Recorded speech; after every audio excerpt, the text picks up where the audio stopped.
మనం రోజు అన్నం వండుకునేటప్పుడు మనం రైస్ కడుక్కుంటాం కదా. మన రైస్ కడుక్కున్నప్పుడు వాటర్ పారబోస్తున్నారా ఎవరైనా? అస్సలు పారబోయొద్దండి. మనకు చాలా బెనిఫిట్స్ ఉంటాయి ఈ రైస్ వాటర్ వల్ల. ఈ షార్ట్ వీడియో చేశాను కదా నేను.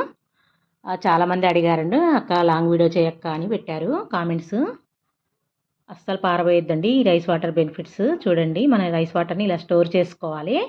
మన రైస్ వాటర్ని మనం చాయ్ పత్తా ఉంటుంది కదండి, ఆ వాటర్ని స్టోర్ చేసుకోండి. మనం వడగట్టే జల్లు ఉంటుంది కదా, వడగట్టుకొని ఆ పిప్పి పడేసి మనం ఆ వాటర్ని అలా స్టోర్ చేసుకోండి. మనం చిక్కు తీస్తాం కదా, మన ఆలుగడ్డ, టమాటా, బీరకాయ, ఈ వెజిటేబుల్స్ అన్నీ మనం మిగిలిపోతుంటాయి కదా, మనం ఏ రోజు ఆ రోజు పడేయకుండా అవి కూడా వాటర్లో ఉంచేస్తా. కొన్ని వాటర్ పోసి అందులో ఉంచేసి మనం దోశ కడిగిన వాటరు, దోశ ఉంటుంది కదా వాటరు, అవన్నీ ఇట్లా చెట్లకు పోస్తానండి. మన చెట్లు అయితే చాలా అసలు ఎంత గ్రీన్గా, ఎంత బలంగా, ఎంత హెల్దీగా, చాలా హెల్దీగా గ్రీన్గా ఉన్నాయండి. చాలా గ్రీన్గా ఉన్నాయి. చూడండి ఒకసారి, మీరే చూడండి. చాలా హెల్దీగా ఉన్నాయి చూడండి. ఇంత పెద్దగా అసలు ఆకులు అయితే పెద్ద పెద్దగా, పూలు కూడా పెద్దగా పూస్తున్నాయి. ఇప్పుడు చూస్తారు మీరే. ఇవి శంకు పూలు, చుక్కమల్ల పూలు నేను ఎక్కడికి వెళ్ళకుండా నేను ఇంట్లోనే వేసుకున్నాను.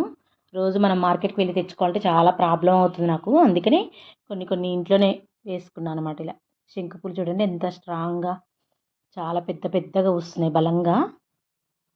చూడండి మీరే ఎంత బాగున్నాయి అసలు. కొన్ని పూలు పెట్టినా చాలు దేవుడికి అని నేను కొన్ని 4 పూలు ఉన్నా చాలు ఇంట్లో అని నేను ఇలా వేసుకున్నాను. ఇలా తీగ అనేది పైకి చుట్టాను. అన్ని చెట్లకి ఇలా పోసుకుంటాను రోజు 1:2 రేషన్లో. ఒక 2 గ్లాసుల మామూలు వాటర్ అయితే ఒక పర్మనెంట్ అయ్యి పులుస్తాయి కదా వాటర్. 2 డేస్ ఉంచుతాను నేను. 2 డేస్ ఉంచాక పర్మనెంట్ అవుతాయి కదా, ఆ పర్మనెంట్ అయిన వాటర్ని ఇలా నేను 1:2 రేషన్లో పోస్తాను. ఒక 2 గ్లాసుల మామూలు వాటర్లో 1 గ్లాసు ఈ వాటర్ పోస్తాను. మనం కొన్ని స్టోర్ చేసుకోండి. ఒక పర్మనెంట్ అయిన 2-3 డేస్, 1 వీక్ ఉన్నా ఏం కాదు. ఒక డబ్బాలో పెట్టి మూత పెట్టుకోండి, ఏం కాదు, చాలా బాగుంటుంది. ఈ రైస్ వాటర్ బెనిఫిట్స్ ఏంటంటే మనకి లైట్గా పుల్లటి వాసన వస్తుంది కానీ ఏం కాదు, పర్మనెంట్ అవుతుంది కాబట్టి ఏం కాదు. ఇందులో nitrogen, phosphorus, potassium, minerals, vitamins అన్నీ ఫామ్ అవుతాయండి. ఈ హాఫ్ బకెట్కి 1 బకెట్ మామూలు వాటర్ పోయండి. ఓ బకెట్ మామూలు వాటర్కి 1/2 బకెట్ వాడండి. ఇవి ఇలా చేస్తే చాలా మంచిది మనకి రైస్ వాటర్.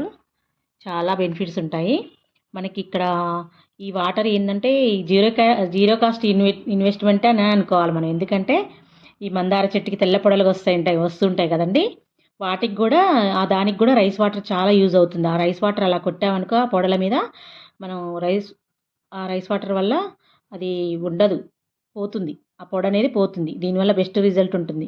తప్పకుండా మందార చెట్టు పొడలుగా ఉంటాయి కదా, అలా వాడండి. చాలా బెనిఫిట్స్ ఉంటాయి. దోశ కడిగిన వాటరు అవన్నీ ఉంటాయి కదా, నేను స్టోర్ చేసుకుంటాను అలా. బెస్ట్